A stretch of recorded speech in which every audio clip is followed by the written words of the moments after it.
Labarin wani ɗan majalisa da ya shafa tsawon shekaru 3 yana ɗaukar nauyin karatun ɗalibai. Ilimi shine jigon rayuwa, kuma ilimi shine ƙashin bayan ci gaban kowace al'umma. Amma sai dai kash, babu abin da aka mai koma baya a ƙasar nan kamar ilimin.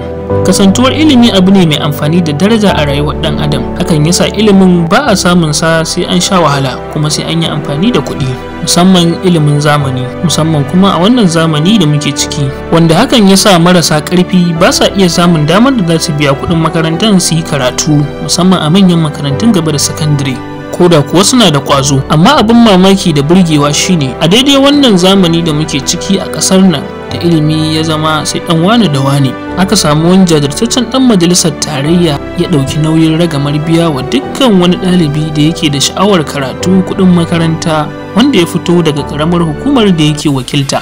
Wannan shine Honorable Abubakar Kabir Abubakar Bichi, zababben dan majalisar tarayya ne kuma shugaban kwamitin kasafi da rabo na majalisar tarayya ta ƙasa. Shine dan majalisar tarayya da ya shafa shekaru 3 yana biya wa ɗalibai kuɗin makaranta tun daga shekara ta 2020 kawo yanzu ba tare da gajiyawa ba. Babban abin sha'awa shine yana biyan kuɗin makarantar ba tare da nuna bambanci ba tare da nuna bambancin jam'iyyar siyasa ba. Ya ce ya ƙudiri biya wa duk mai son yin karatu kuɗin makaranta a kowane mataki, kama daga kan kwaleji, polytechnics, jami'o'i, kai har ma ga sakandare su ma ba a bar su a baya ba, domin kuwa ya ɗauki ragamar biya musu NECO, WAEC, qualifying, JAM, kai har ma da ɗaukan nauyin ɗalibai wanda suke karatu a makarantun kwana na science da na je ka dawo, inda yake ba su tallafi na kayayyakin karatu da kuma abinci. Ga wasu daga cikin makarantun gaba da sakandare da ya biya wa kuɗin makaranta a kwanan nan.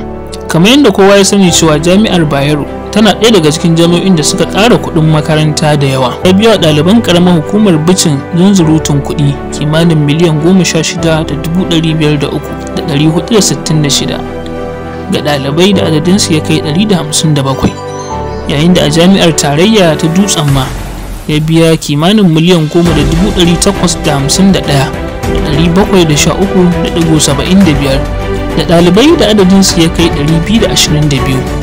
Kuma a yanzu haka akwai ragowar makarantun gaba da sakandare da ake tantance su domin su ma a biya musu kuɗin makaranta ga kowane ɗalibi da yake da sha'awar yin karatun.